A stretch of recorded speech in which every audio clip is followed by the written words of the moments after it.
We are back on MorningLine. Thanks for joining us. Nick Barris coming to you live along with elder care attorney Tim Takacs. It's good to have him on with us from a remote location, answering your questions and comments on Facebook too at News Channel 5 Plus if you want to join us. And Tim, next up on the horn is Mary with a question for you. Good morning, Mary. Well, hi. Hi. How can we help you, ma'am? I have, I'm 66 years old, almost 67, and I need to get a will and a power of attorney done. Can you tell me how to go about that? Okay. And is this something you're thinking about right now, Mary? You were planning on doing it anyway, but especially now with the pandemic, or is it just this is when you were ready to do it? Well, no, I'm probably not going to do it during this pandemic, but as soon as it's over, I'd like to get it done. Gotcha. Tim can answer that. Go ahead, Tim. Sure. Yeah, well, one thing, you can always call our office, 615-824-2571. I don't know if you were with us at the top of the hour, but I was explaining that we have a little different process to accommodate our clients that need our services, but really should not get out, and we really should not get to them. And we call it a fast track. We taught a fast track estate planning, which essentially means we're doing all of this by phone, we're doing all of this by email. We'll get you your documents. Now that the governor has allowed us to, you don't even have to leave your home. We can notarize your documents, while we're watching you sign them in your own home. So the good news here is that if she wants, she was saying she was going to wait, but if she wants to do it now, she can safely do it now, all from at home because of these changes. And by the way, I'll put your number up at the end of the show so everyone can get your phone number. Walk her through the process, though, again, just the basic stuff on this when someone wants to start setting these documents up. Okay, so they call the office and say, well, I need a will, power of attorney, and then one of our team will talk to them about okay, let's talk a little bit about what your situation is to make sure that, because a lot of people call and they hear something and they say, well, I need one of these, and so our job is to help make sure that the client not only gets what they need, or not only gets what they want, but gets what they need. And sometimes it's not necessarily what they want, but nonetheless, we're going to walk them through that process. We're going to send them a little information sheet, which is what we call a workbook, because we want to know a little bit about you, about your family, about your own personal situation, about your health, your marital status, your veteran status, all of those sorts of things. And then in what we call our fast track now in this during the pandemic, we're going to do all of this by phone. We're going to do all of this by email. So our Chris Johnson, who is, which Nick, as you know him. Yeah, sure. He's going to be the one that's going to be most likely talking with you. He'll have a phone conversation or maybe a Zoom call like this. He and Jennifer in the office will talk to you about what your situation is. And we'll help, and together we'll help you formulate an estate plan that works for you. And we'll get you your documents. We'll make sure we get them signed. And then even after the pandemic is over with, we're still not done, because we do all of our representations over a period of time. Because we know that, maybe you want to get this done quick, but you may want to come back in maybe a few months later and review it and make sure that if any changes need to be made. And that's what we're here for. And Tim, I'm sorry. I guess in one way we always say is that our job is to help people do their estate planning. We don't just sell documents. Right. That's right. And let me ask you this, if you could clarify for folks again, when you talk about having power of attorney and the different types, the two main types, I guess financial and medical, and whether you want to get both or one or the other, and what it means when you have it, what it means when you set this up for someone. Sure. When you have the financial power of attorney is where you're authorizing somebody to make legal and financial decisions for you. So let's say you're disabled, you're incapacitated at some point in the future, and you've named a son or a child or a family member to do that for you, to help do your business. Having that legal document, the durable power of attorney, authorizes them, to be able to act on your behalf. You know, and one thing that we always say is that just because you're married does not mean that you can transact your spouse's business. Mm-hmm. You know, and frankly, there are a lot of spouses that would say, "Yeah, I'm glad of that." Yeah, right. You know, so and we also want to encourage people, you know, in addition to the durable power of attorney, the legal and financial, is to have a healthcare power of attorney in place. You know, and certainly in this uncertain time where, you know, you're healthy one day and you're not so healthy the next, you want to make sure that you have a healthcare agent that knows what your wishes are. You know, I mean, and obviously we're hearing a lot of that already. Is that, you know, do you want a ventilator? Do you, you know, if you've got COVID-19, do you want a ventilator? Do you not want a ventilator? Yeah, ventilators are not bad, but if they're not going to do anything for you, then maybe you don't want a ventilator. Mm-hmm. You know, those are the kind of questions that, those are the conversations that we want our clients, to have with their healthcare agents.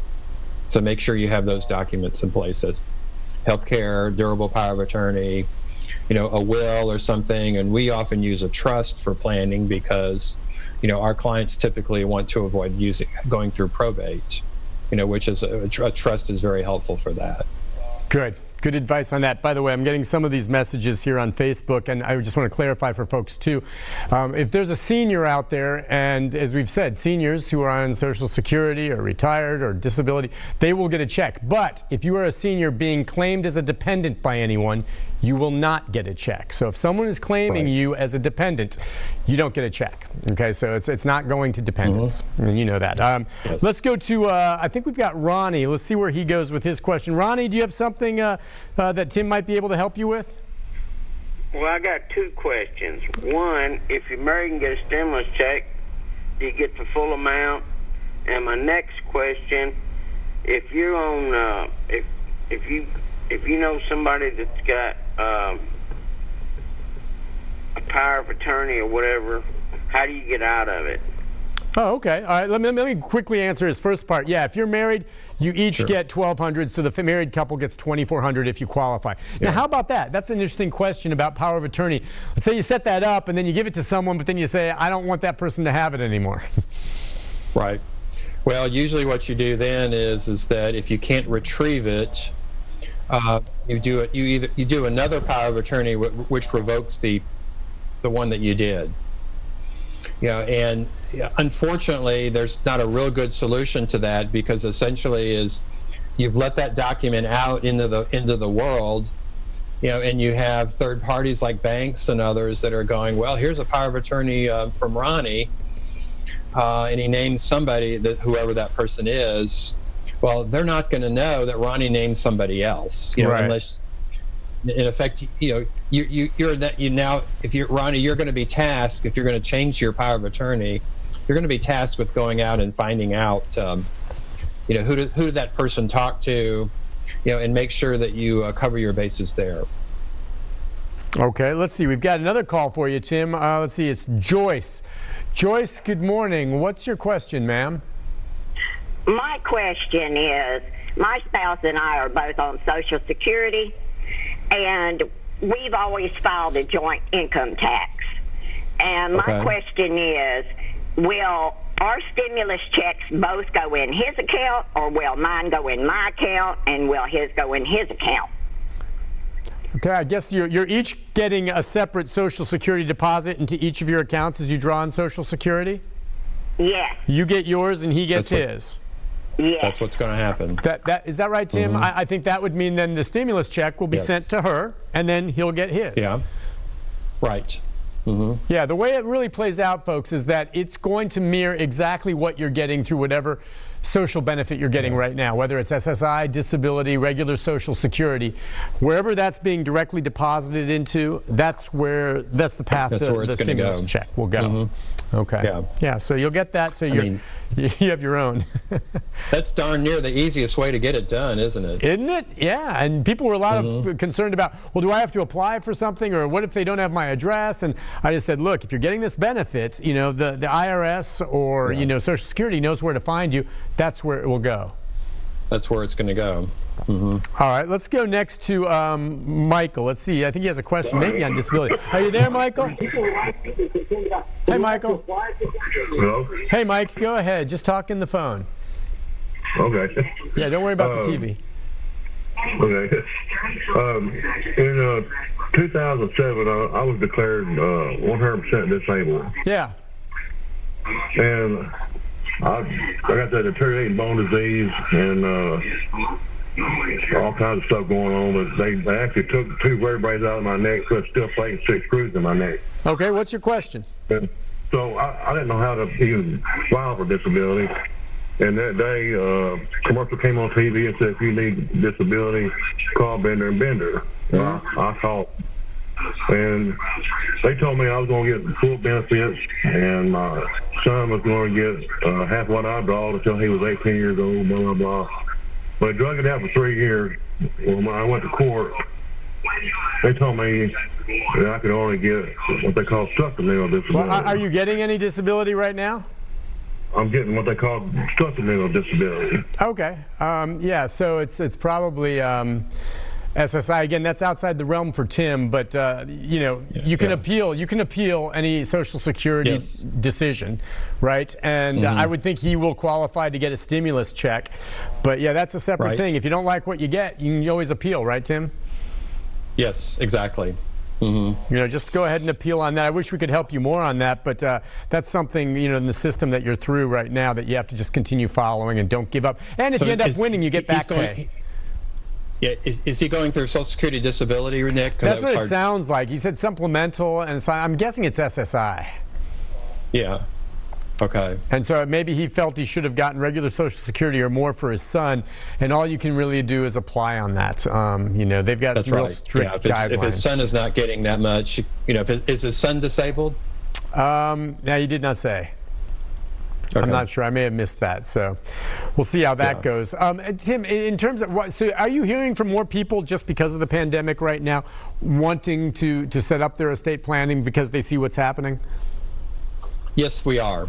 Okay. Yeah, we're getting calls, people going, I think maybe now's the time. You know, I put this off long enough. Yeah. All right. Well, listen, I want to walk through some of that, the different elements that go into estate planning, and it's not always just a will alone and how you play that out with the family members. We'll take a break. When we come back, we take a few more calls, some comments if we see some that are pertinent on Facebook, and we'll get into that estate planning because it makes sense. I bet you a lot of people busy with that right now in the face of this pandemic. Back with more and Tim Takacs right after this.